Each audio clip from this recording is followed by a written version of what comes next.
Hey everybody, we're here in southern Osage County on a property we did a summer burn on late last August. Had some calls from the area, heard wind from other people about, they drove by and said, man, that place just looks like hell. It's rough, nothing grew back. It looks like the same day as when we burned it. Everything looks the same.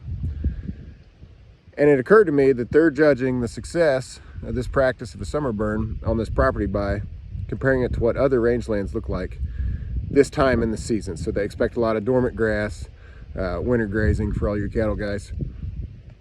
And quite frankly, with summer burns, is it's going to look different. That's the first thing I tell people. If you're judging country by what fits your eye, summer burns probably aren't for you. You're gonna have to relearn what you think it looks like.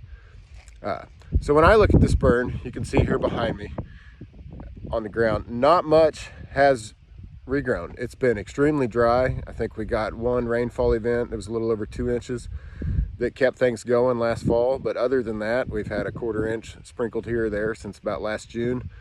And not only places that got burned in the summer haven't grown, but nothing else has grown either. So that the fact that there's no regrowth here right now has nothing to do with the summer fires stunning the grasses or any of that. It's strictly due to a lack of moisture. So when I drive by this place, it's the first time I've been back since we burned it, I think it looks amazing. And the reason I think it looks amazing is because we came here to do that. The objectives of this burn were for brush control and some sericea control. We were trying it out for the sericea control. We knew we could do the brush control.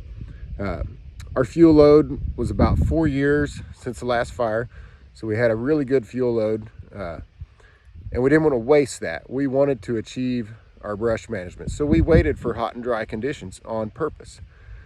We had actually scheduled this a year before, and it rained in August, which makes everybody happy, but it was actually too wet to achieve our objectives of scorching all of this oak growth. There's about 1,300 acres of this that looks just like this behind me, where it's about 10 feet tall. So our main goal was to reduce herbicide costs. If I were to come in here and try to control these trees with herbicide, would cost me $35 to $40 an acre. And that would mainly set it back. It would take 2 or 3 treatments of that cost to actually control the oaks on this site. So when I get here, I don't see much regrowth, but we addressed that beforehand with the operator, and he did have other pastures to go to if we ran into the scenario where we didn't get much regrowth and you didn't get any winter grazing.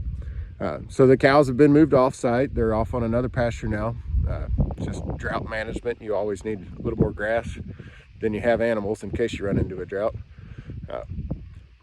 So we achieved every one of our goals on this site, and that's what I want you to take home, is that you should judge your success of a practice of whether it achieved your management goals. Don't compare it to the neighbor's property.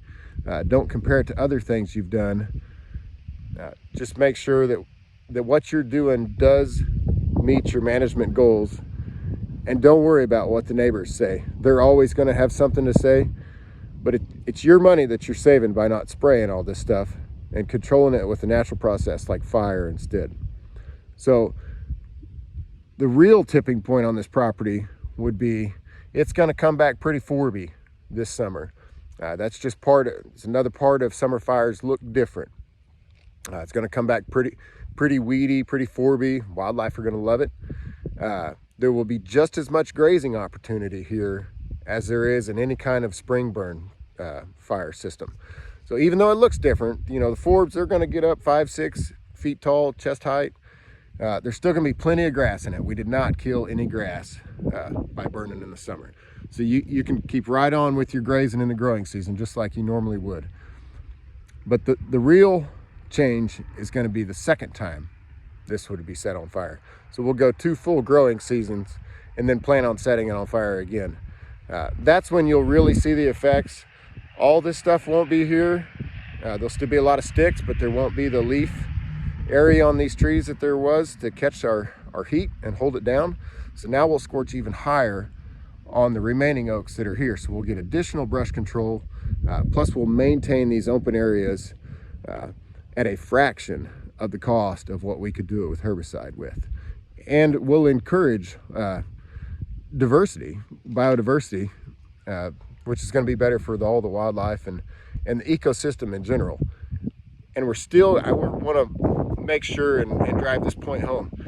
The grazing opportunities did not decrease on this site. This winter, there is not standing forage like you would have in other places. But you traded one winter's standing forage for at least 2 years of brush control in a pasture that, quite frankly, its time was limited. Another 3 to 4 years, even the very severe conditions that we used on this unit, they would be too high to control with fire. So we would be left with the herbicide option.